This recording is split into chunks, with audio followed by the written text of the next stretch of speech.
ఓం సాయిరామ్. నీ బాబా ఈరోజు ఒక మంచి మాట చెప్పాలనుకుంటున్నాను తల్లి.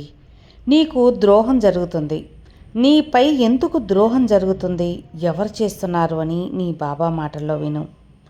నీకు నమ్మిన వాళ్ళే ద్రోహం చేస్తున్నారు. అయితే ఇది నీకు శిక్ష కాదు, నీ సాయి చెప్పే సంకేతం. నీ జీవితంలో నువ్వు నిజంగా ప్రేమించిన వాళ్ళే, నమ్మిన వాళ్ళే దూరమయ్యారు కదా. నీ తప్పు లేకపోయినా నీ మనసు ముక్కలైపోయింది. అప్పుడు ఒక ప్రశ్న అనేది నీ మనసులో మెదలవుతుంది, నాకు ఇది ఎందుకు జరిగింది బాబా అని. అలాంటి సమయంలోనే నేను నీ జీవితంలోకి ప్రవేశిస్తాను. కోపం కాదు, శిక్ష కాదు, బాధ కాదు, మార్పుగా, శక్తిగా నేను చెబుతున్నాను విను. ఇది నీ జీవితంలో జరగబోయే మార్పు. అదే మొదటి కారణమవుతుంది.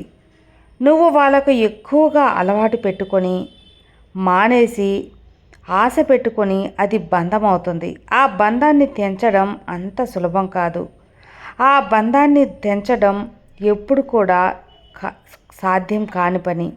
రెండో కారణం, నీ లోపల ఉన్న శక్తి నువ్వే గుర్తించాలి బిడ్డ. ఎప్పుడు ఎవరు తోడు ఉంటే నీకు బలం వస్తుందో నీకు తెలియదు. ద్రోహం నిన్ను ఒంటరిని చేస్తుంది. అప్పుడు నీలో ఉన్న భగవంతుడు మేల్కొంటాడు. మూడవ కారణం ముఖ్యమైనది, చాలా ముఖ్యమైనది. నీ జీవితానికి అవసరం లేని వాళ్ళని బయటికి వెళ్ళాలి, పంపాలి. వాళ్ళు ఉంటే నువ్వు ఆగిపోతావు. అలాంటప్పుడు బయటికి పంపాల్సిందే కదా.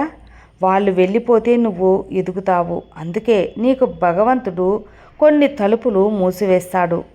అలాగే నీ బాబా ఎప్పుడూ చెప్పేది ఒకటే, నువ్వు నన్ను నమ్మితే ఈ జనాల యొక్క మనసులు అన్నీ నీకు తెలియపరుస్తాను. మనసుల మీద ఆధారపడటం తగ్గుతుంది భగవంతుని నమ్మితే. మనుషులు దూరమైతే దైవం దగ్గరవుతాడు. ద్రోహం తర్వాత నువ్వు ఖచ్చితంగా మారుతావు. భయపడేవాడికి కాదు, నమ్మకంగా ఉండేవాడికి భగవంతుడి కృప అందుతుంది, ఈ సాయి కృప అందుతుంది. కాబట్టే గుర్తు తెచ్చుకో, నీపై ద్రోహం జరిగింది అంటే నువ్వు తప్పు చేసినట్లు కాదు. నీకు ఈ సాయి నిన్ను ఎత్తుకొని తీసుకెళ్లాలని నిర్ణయించుకున్నాను. అందువల్ల నువ్వు ఏ విషయాన్ని ఎక్కువగా ఆలోచించవద్దు. నీకు ఏది కావాలో అది నేను తప్పకుండా అందిస్తాను. నీపై ద్రోహం ఎవరు చేసినా అది తిప్పికొడతాను. ద్రోహం జరిగిందని అక్కడే కృంగిపోకుండా నువ్వు ఖచ్చితంగా పైకి లేవాలి. ఆ ద్రోహాన్ని వారికి మొహానికి కరిపూసినట్లు నువ్వు ఎదిగి చూపించాలి. వారు ఏదో నిన్ను మోసం చేశారని కృంగిపోయి వారి కోసం బాధపడుతూ నీ సమయాన్ని నువ్వు ఎప్పుడూ కూడా వృధా చేసుకోవద్దు.